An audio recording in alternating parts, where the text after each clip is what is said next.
Real people, real breakthroughs. This is the Psychology of Eating podcast, where psychology and nutrition meet to uncover the true causes of our unwanted eating concerns. Your relationship with food will never be the same. Now, here's your host, eating psychology expert, and founder of the Institute for the Psychology of Eating, Mark David. Welcome, everybody. I'm Mark David, founder of the Institute for the Psychology of Eating. We are in the Psychology of Eating podcast. I am with Scott today. Welcome, Scott. Thanks. Good to be here. Yeah, same here. I'm glad we're doing this. And let me just say a few quick words for listeners and viewers who are new to the podcast. Here's what we do. Scott and I have just officially met for the first time a couple minutes ago. And we're going to spend about an hour together and hopefully push the fast forward button on a little bit of change and transformation and see what we can make happen. So, Scott, if you could wave your magic wand, get whatever you wanted from this session, what would that look like for you? I would be super happy in my body that I have, and my body would release 30 pounds and totally be happy. Okay, I like that. So, and there's a feeling of lack I've got, too, that'd be nice if that was gone. Mm-hmm. Feeling of lack. Just give me some more words, what that means for you, how that shows up for you. My eating patterns, I'm afraid to be hungry, and I'm also afraid to be without money. Mm-hmm. So somehow they're related, and I would love to figure out what it is. Mm-hmm. That's my big thing. Got it. Afraid to be hungry, afraid to be without money, lose 30 pounds, love your body. Now, does the loving your body... It's a big hour. Yeah, no, hey, does the loving your body come... That kind of comes along with losing the weight, for sure. I wish it didn't, but it still does a little bit. Yeah. Well, it's part of it, yeah. I get it. Makes total sense. So, for you, can you give me a sense, like, when was the first time you looked in the mirror or talked to yourself and said, this is not okay? This body. I was young. Probably 6th grade. So what's that? 12? 10, 12? Yeah. That's young. Yeah. And what do you think sparked that? I'm just curious. Like, there doesn't have to be a right answer here, when you look back on it. Yeah. I've done a lot of self-work in the last year, and I've traced it back to like a negative pattern from a parent who had a pretty low self-image. And so I think I adopted that pretty early. Mm-hmm. Did you start dieting at any particular age? No, I won't do it. Mm-hmm. No. Mm-hmm. So how do you go about the business of, like, do you try to lose weight? Do you just kind of, how do you relate to the pounds on the body from that perspective? I've tried exercise. I've tried personal trainers. I've tried hypnosis. I've tried lots of stuff, but I don't stick to anything for very long. Exercise is really unfun, and I've tried a diet here and there, but it never lasts for more than a few days. Mm-hmm. And so I just kind of give up. I'm like, I guess this is the way it's going to be. Mm-hmm. So defeat. So when you say you give up, do you notice why you give up? Do you tell yourself, oh, too much work, too hard, I don't like this, I don't want to, like what do you tell yourself that the giving up happens?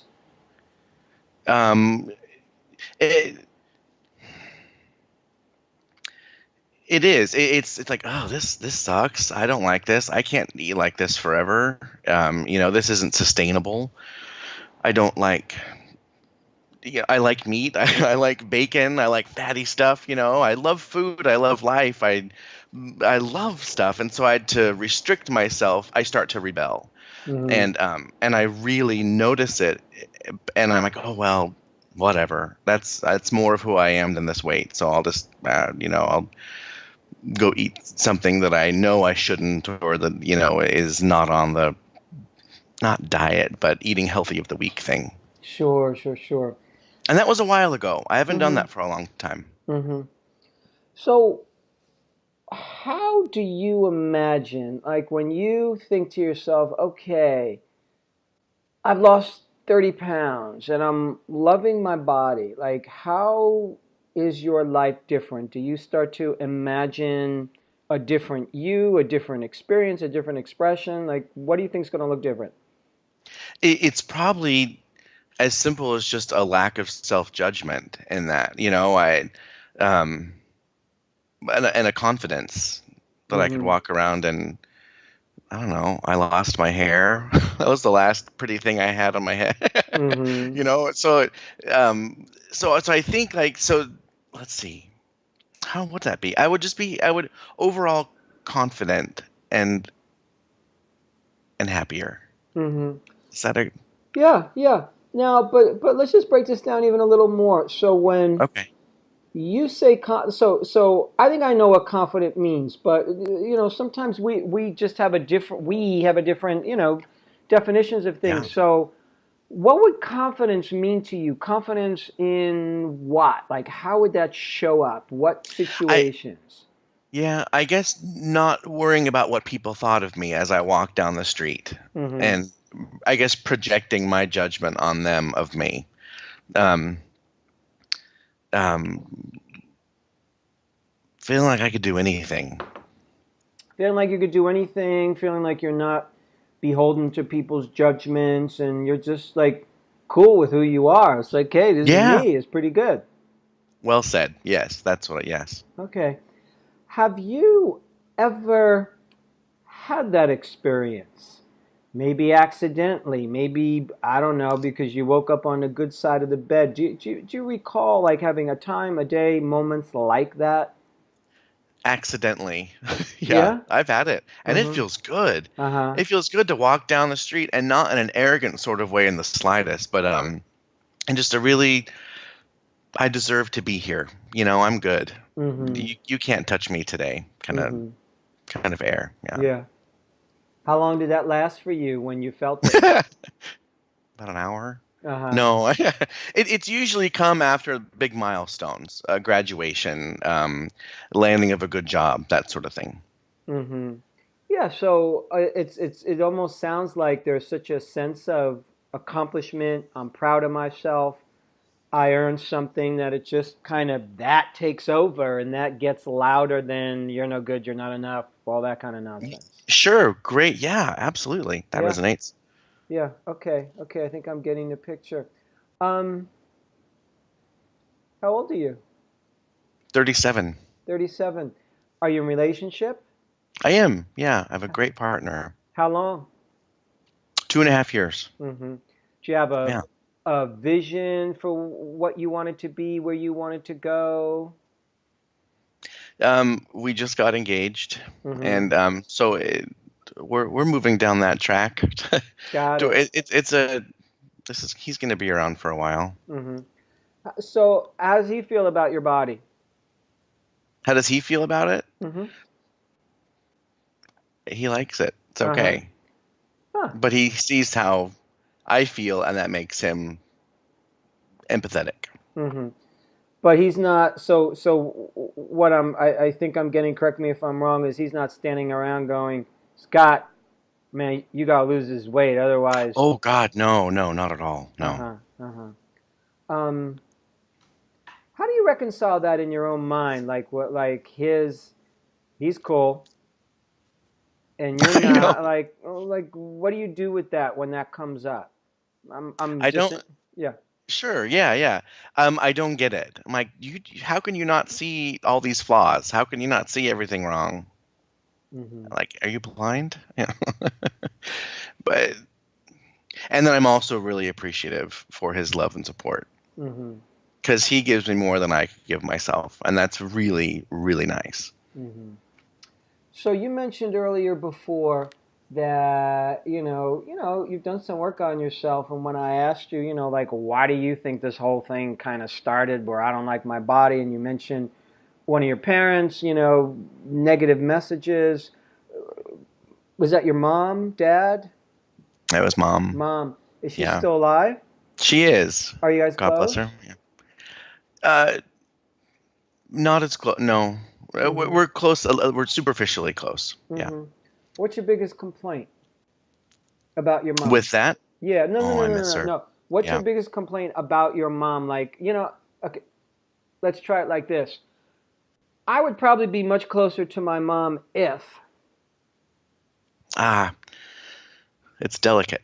Mm, Um, Religion and me being gay. mm-hmm. That's a big one. Yeah. I have I've truly forgiven my parents in the last year.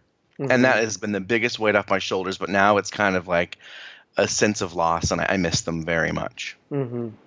Mm-hmm. And we talk and we're close, and they've met my partner, but I we don't we're not as close as we used to be, and as much as I would like. Yes. And so what I'm getting from you is like from their end, from her end, it's like, wow, you ain't being the person we want you to be.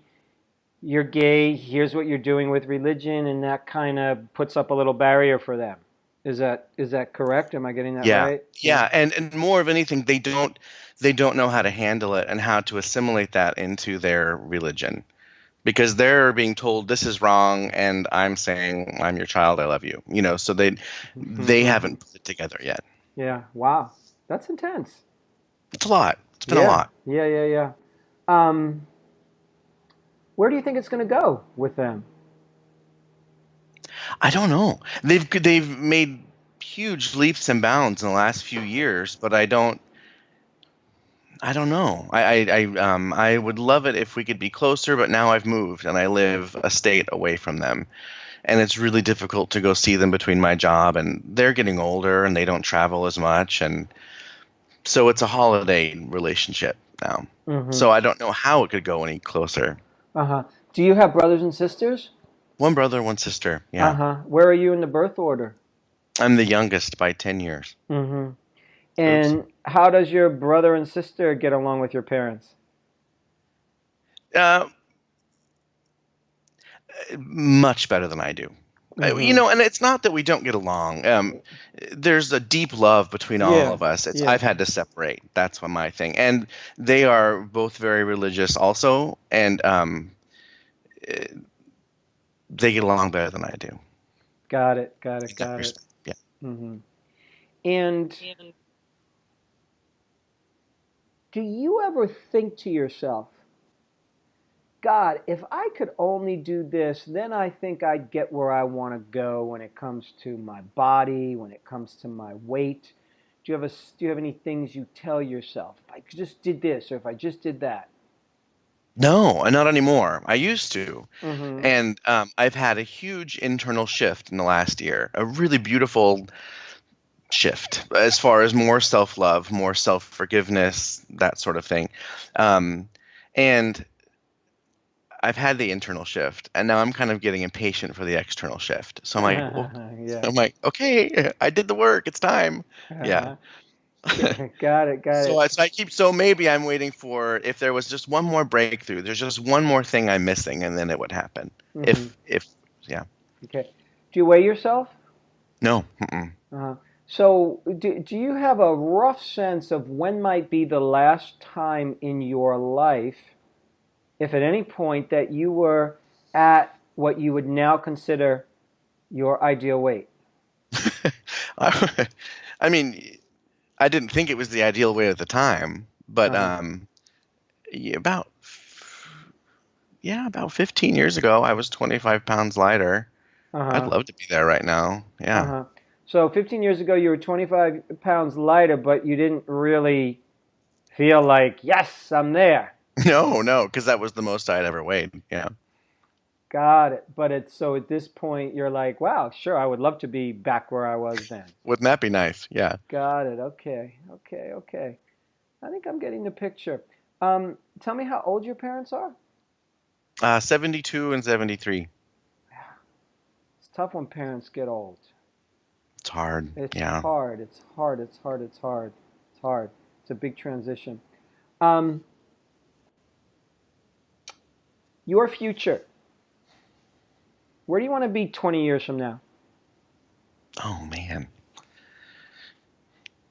I think of more in the terms of like how I want to feel when I think about that. Like, Mm-hmm. I really want to be a benefit to people. I really want to help. And because I've seen the change in my life and how good I can feel, and I still realize there's a lot further to go, I really want to help other people feel that way too. And so when I do any visioning or something for my future, it's a beneficial role contributing to society kind of thing. And I don't have a specific, I want this house, this car, this relationship. So it's a feeling, and the feeling is like, hey, I'm giving some gifts to the world. I'm being useful to people, and Yeah. my life matters. Yeah, true. A sense Especially, of purpose. Sure. yeah, Yeah. yeah. Okay, I'm getting it. I'm getting it. Um, I think I got some good. I think I got some good little clues. Um, to start, just kind of sharing some of my thoughts about where I see you're at and how you might get where you want to go. I'm all yours. Yeah. Yeah, yeah. So, so Scott, so here's what I want to say. You've to me wisely concluded that different things in your life are connected. How they're connected, sometimes we don't even know, but I just think who we are, everything's connected to everything else. How could Yeah. it not be? I think that's Right. just the way the world works. So part of, for me, part of this conversation is to kind of see, maybe how do things connect up for you. So some of the big pieces that you mentioned, like, hey, at some point I look at this body and I go, not good enough. Um, did you get those messages from a parent? Yes. Did they model that for you? Yes. Did you absorb that into your system? Yes. Now, so I'm going to probably say things that you know, but I'm just kind of putting it in my words. Yeah. There's a level where when we don't accept our body, we don't accept our existence. Because Wow. my body is like, yeah, as far as I can tell, it's me. Yeah, maybe I'm not my body and all that sort of thing, but hey, this is what I'm walking around with. Hmm. So if I'm not loving and accepting and this is not okay, then there's a level where I don't accept me. And you got that message subtly. And in a weird way, that message got reinforced given that now your sexuality is not okay with your parents. Your, in a sense, your religion is not okay. Your relationship with the dude who created everything ain't good. So that really puts you in like the cosmic criminal jail, even though we all know you're not that guy. Right. Your parents are not dumb that they can't see, wait a second, this is a good human being, but they're living in this amazing cognitive dissonance. And it's Yeah. blowing their minds. It's we could only conjecture, but there's probably a level where it's blowing their minds. On the one hand, that's their issue. And on the other hand, yeah, and you have to live with it because it's your parents and you love them.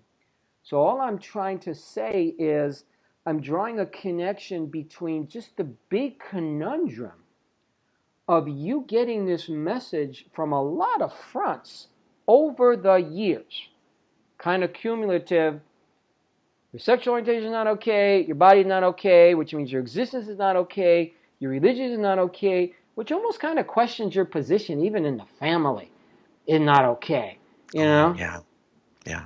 So you're walking on very tentative ground as a human, Yeah. trying to find your place, trying to find like okayness. So it makes perfect sense to me that there would be a constant, I'm not okay. When I asked you, so how would it be different if you were loving your body? First thing you said is, I'd be more confident. And then I asked you to break that down a little bit more. What does more confident mean for you? And you said something to the effect that, like, I would just be okay to be here because, hey, here I am. I have an acceptable body. And, like, I can't be Wow. Yeah. criticized now. You can't criticize me. I'm acceptable now.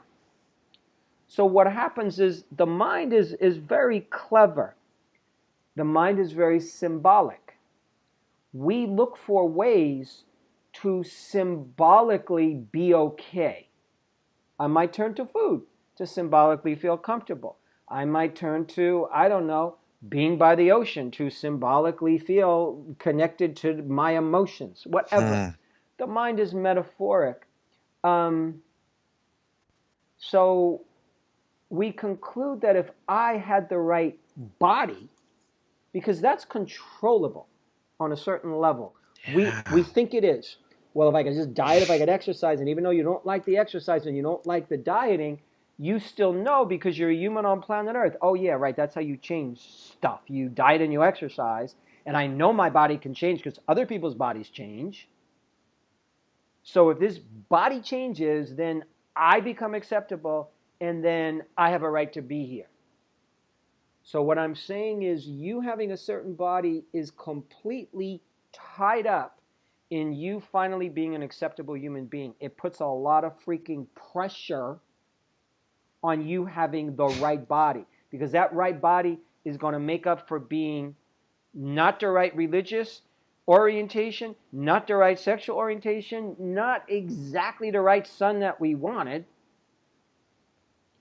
It'll put you closer to your siblings, but you know that's not you. So this is a terrible conundrum. Wow. So that's why I believe it's hard for you to move forward, because the way the conundrum's set up, it's impossible to solve. Because on the one hand, you want to just be like, somebody tell me I'm okay. So even when your partner, I'm just laying this out here, even when your partner who loves you says, hey, you're great. I see this is making you a little crazy, but like, I got no issue here. No. It's, you can't hear that. You go like, oh, what are you talking about, crazy person? You can't hear that because there's such an immune response to you being able to feel, I, Scott, am okay in this world as I am. Not a single thing more needs to change. An immune response. Yeah, it's an immune response. Yeah. And Yeah. it's automatic. It's habitual. It's not conscious. It's not thought out. It's kind of like, I don't know, I think of a dog or a cat that's been like living on the street for a while, and they're all antsy. And if you try to help them, they bite you, you know? Yeah. Yeah. But then once you take them in and you'll really be patient and you'll love them, eventually, like, they relax and they become the greatest house pet ever. Yeah. But initially they have an immune response to love. Yeah. The very thing that's been absent when they're on the street getting beat up. Mm-hmm. So we have a very immune response to the thing that we want. But we keep wanting the thing we want, which is, I want to feel loved, I want to feel good, but then when it even comes in, it doesn't register. So technically you could never have it. And you can say, well, yeah, God, I wish I had that weight that I had back then. But even back then, it didn't kind of make the heavens open. So, so what I'm trying to say here is we need to change your religion. But different from how you're, different than what you might be thinking. So when I say we need to change your religion, there's certain beliefs that we tend to make very religious. We believe in them so strong. As if they define the freaking universe. So you have certain beliefs that define your universe. So we're going to call those into question now. I'm going to examine them to see, okay, how are these commandments working? Are they useful, and are they changeable? So commandment number 1 is, I will not be lovable and acceptable until I have the right body. That's the mantra that you're telling yourself. I call that into question. Now, you might like yourself a lot better. I'm fine with that. I don't think there's any problem with that. Let's just be more elegant about it. I might like myself better if I was more fit, if I had more money. Yeah, that's me. More fit and more money. I had more time to exercise. Okay, I'd like myself better. and my self-worth as a human being on planet Earth, acceptable and okay to be here, isn't wrapped up in that. Yeah. Would that be nice? Sure. But there's a difference between nice and defines my freaking existence. True. So what's happening is there's a part of you is that little boy. There's a part of Scott that's 37-year-old Scott, and there's a part of you that becomes a functional 10-year-old. And that functional 10-year-old is the one who is in relationship to food and his body. Wow. So my guess is when you're at work, you're 37-year-old Scott. My guess is that there's plenty of situations where you're your mature self. You got things down. You handle them. When it comes to food and body, you're that 10-year-old boy. Man. So the way we graduate is we self-graduate. So your parents cannot grant you, how do I say this? They can't grant you the right to be here. They can't grant you, Scott, you belong here. You count. You matter. You 100% have the right to be here who you are. Our parents ought to give us that sense because they're the beings we sprung from. So you want to make sure, parents want to make sure that you've given your kid the message, lovable as you are. You want to improve shit? Great. But lovable as you are, we love you, we love you, we love you, clear. They couldn't give you that message, nor can they give you that message. They're not equipped. You know that. Mm-hmm. Consequently, what's happened is the way the child mind works, the child mind goes, okay, mommy and daddy doesn't love me. What do I got to do? And we make up these magical things. I got to catch the unicorn. I have to shoot down the space monsters. I've got to be the president of the United States. Like, whatever. Yeah. I've got to lose 30 pounds. That's what the symbolic mind does. It finds a target that it feels is doable to validate its existence. So what I'm saying is, yes, you could want to lose weight. Yes, you could be clear that I will feel better about myself if I look like this. And there's a place where you can still grant yourself the full 100 total right to be here in this body that you have right now. This would be no different if, I don't know, somebody walked into your house right now and says, Scott, you don't have the right to exist because of what you look like, because of how much you weigh, because of you wouldn't put up with that nonsense. Right. No way. You kick them out. If your best friend said that to you, Scott decided today, you don't have the right to exist with this body. They wouldn't be your friend, and this is the conversation we're having with ourselves. So what I'm saying to you is the work is not what you think. Here's the other religious belief we have to call into question. One of your commandments is that there's some one thing that's going to happen for you that's going to make this all come together. Yeah. That's also the child's wishful thinking. True. I'm going to win the lottery. Elvis is going to come out of the spaceship. My team is going to, whatever it is. Yeah. We make these magical events important. Yeah. And that's what a young mind will do. So you have to start to see where you drop into that 10-year-old boy, and you have to catch yourself, and you have to talk to him a little more, and you have to parent him. You have to let him know he's okay. He deserves to be here. It's not an easy road. It's not. It's not. It's not. It's not. Nobody said it would be, and true it is. It ain't. Yeah. Do other people have it easier than you? Absolutely. Do you have it easier than a hell of a lot of other people? Absolutely. Yes. That sense of lack that you mentioned, on the one hand, it's very simple. If my existence is not okay, I am living in lack. Wow. My existence is not okay, then that's it. Then I am living in lack. Okay, how do I make my existence okay? What do I got to do? Who do I got to please? Okay, what do you need? What do you need? What do you need? Okay, you need me to weigh less. Got it. Okay, you need me to be straight. Got it. Anybody else? Whew, that's a lot of work. It's a lot of work.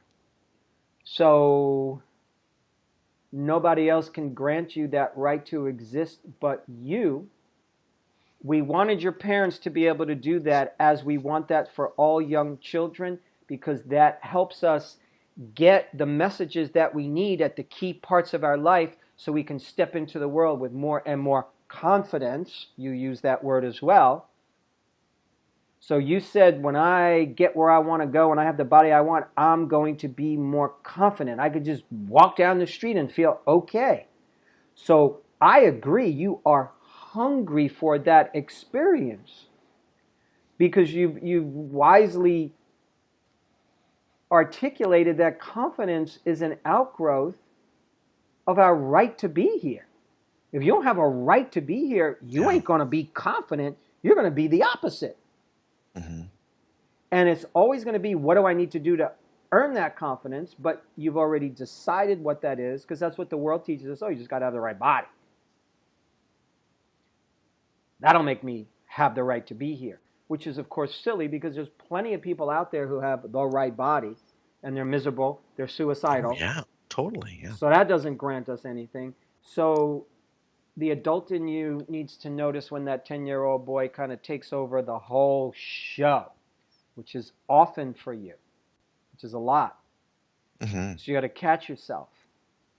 You got to catch yourself, and you have to intend, choose a program of slowly and steadily, try this on, reparenting yourself. Start to be the adult for yourself that your parents could not be. They just don't have the tools. They don't have the wherewithal. I wish they did. So we have to, and you said you've already forgiven them, which I believe you. Like, I really do. And now that you've forgiven them, you're in perfect position to take over where they left off. Because now you're not reliant on them to do something that they couldn't do.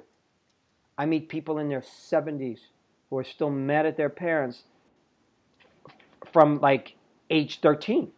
Well, it's understandable. At some point, we got to let it go. So you've already let it go, and now the next step is okay, what is it that I didn't get? So this is personal. This is one of the pieces of personal development work, Scott, that I've noticed is very freaking useful. Is a very straight shot, is to look at, okay, what didn't we get? What are we still hungry for? What hole are we trying to fill? You use that analogy. Trying to fill a hole. All of us are trying to fill some kind of hole. So great, let's identify what that hole really is, not what it symbolically is. Yeah. So you were mentioning afraid to be hungry, afraid to not have money. Those are survival issues. A creature should be afraid of being super hungry, because that means you're going to starve. Mm-hmm. A human should be afraid of not having money, because then your life is going to be in peril. But what I want to say is those are survival needs that get easily activated in you because, again, you don't have that core message of it's okay for you to be here. If it's not okay for you to be here, then your primitive brain is going, whoa. I'm in danger. It's not okay to be here. Yeah. So then things like hunger, which is the most, it comes from our primitive brain, that becomes a fear. Not having money becomes a fear. Not having the basics is going to become a fear because our very existence is in question. So as you do the deeper dive, the appetite stuff, the money stuff, starts to take care of itself in a different way without you trying to directly intervene. Oh, let me work on my money issues. You don't have to work on money issues. Trust me on that. Not at this stage of the game. You don't have to work on hunger issues. Where the work is granting yourself the right to be here, is you being the master of your own universe and saying, I belong here, just like this. Do I want to have more money? Sure. Do I want to shapeshift my body? Sure. And this is okay and this is acceptable as it is because I say so. And then, when people like your partner start giving you positive regard, you have to notice your immune response, and you literally have to start letting it in consciously. It is no different than if somebody walked into your house right now and said, congratulations, Scott, you just had won $1 million, and you really did, and they give you a check, and you go, no. I don't deserve this. I suck. I don't deserve this. And your hands are closed, you don't get the money. You got to open up the hands. And that's easy when it's forthcoming, when it's coming in your direction. So I'm just asking you to practice receiving in the places where it's easy. So, body love. You and your partner should be on this one, where he should be a support system for you in knowing that sometimes you have an immune response to just being loved up and taking in, I'm okay just who I am. That's a bodily experience. Just like, I don't know, just like jogging is a bodily experience, just like eating a slice of pizza is a certain bodily experience, having the feeling called, oh, I'm being touched and held and loved, oh, I deserve this. Oh, that feels so good. That's a bodily experience. Once you start to allow it, it gains momentum for itself. And you actually start to believe that you deserve it because you're letting it in. But letting it in is a willful act. So the adult in you has to notice when the 10-year-old in you is trying to immune response it out so you could continue being that upset kid who was told you don't have the right to be here. You follow me? Oh, I follow everything. Yes. Good. So Yeah. I'm busy yakking away here, Scott. Tell me how you're doing. What you thinking? What's going on for you? Mind blown. It totally makes sense. Everything you're saying. I never thought about the act of receiving as just a receiving of love, and I thought I had dealt with being worthy and being enough, and I didn't think about it from the perspective of that you brought up with my parents, and in that way, and in other ways. I only looked at self-judgment as making myself, but I didn't realize I have gotten it from several different areas, and that awareness is such a huge epiphany, or it's really meaningful and resonates in a big way. Yeah. And I understand the work too. Yeah, there's no fault here. You were caught in this perfect storm of, okay, this is going to knock you off your feet. Or actually, you never had a good start to be on your feet because you didn't get the clear message. When did you realize that you were gay? You know what's funny? Also about around the 6th grade. Yeah. I knew I was different. Yeah. So that was all converging, and because there's no elevated conversation, I'm going to guess at that time, there's not somebody mentoring you going, hey, what's going on?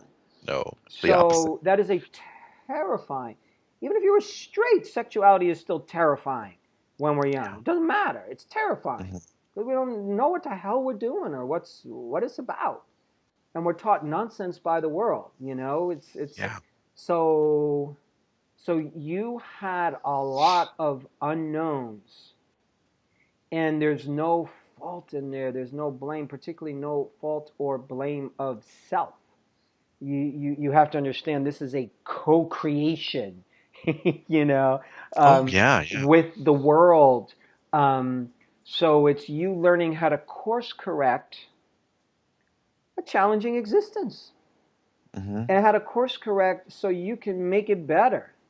You know, it's no different than driving down a road and the road ain't working and it's bumpy and it's washed out and you go, okay, we're going to take a better road. Hmm. That's all. That's it. That's really what it is. So what I would love to see you do is to start receiving and feeling the abundance of when you get a paycheck. Actually start to feel the value of the thing you're getting. That paycheck might not be enough to make you feel wealthy, but man, we got to start somewhere. Right. Yeah. And there's a beauty in being able to celebrate the money, the materiality, the security that you have right now, and to really absorb it and get it and feel the abundance of it and feel the gratitude of it, because then you're training your system to have that feeling. Yeah. Because otherwise, we're shooting for the lottery win, for the 30-pound loss, for the I have so much money, I don't have to worry anymore. Instead of, okay, yeah, money can be a worry. Hunger can be a worry, but here I am eating my meal. Food feels good. This nourishes me. Let me just enjoy this for a moment without worrying about what it's going to do to my body. Hmm. And let me just have a moment with food. I'm alive, for goodness sakes. You know, it's dropping out of here a little bit Yeah. and feeling here. Because what happens is one of your superpowers is you figure things out. You're a smart guy and you have a lot of emotional intelligence. And that's also going to get in your way because when you're a smart guy, it's easy to hang here. Yeah. To figure out the world and do the world. And there's a place where I'm just wanting you to drop in here, like here. And when you're eating, it's how do you slowly start to let go of your mind and instead of fighting hunger, worrying about appetite, actually play with this is really good. This Hmm. feels good. And just play with that. See what happens. You might scare yourself. You might go, oh my God, this means I'm going to eat like tons of this stuff. Okay, maybe. Let's say. Let's see what happens when you surrender in a more intimate way and just let love in. It's going to be hard. It's not going to be easy. It's going to be very uncomfortable. Hmm. But I would love for you to be uncomfortable in that way. As uncomfortability goes, that's a good problem to have to deal with, is you learning how to slowly take in, absorb, assimilate that which you say you want. Follow me? I do. I So it's do. This already is. out there. It's already out there in little ways, little pieces. So let's start to absorb it, titrate my system, let Yeah. it in, and then it builds momentum naturally.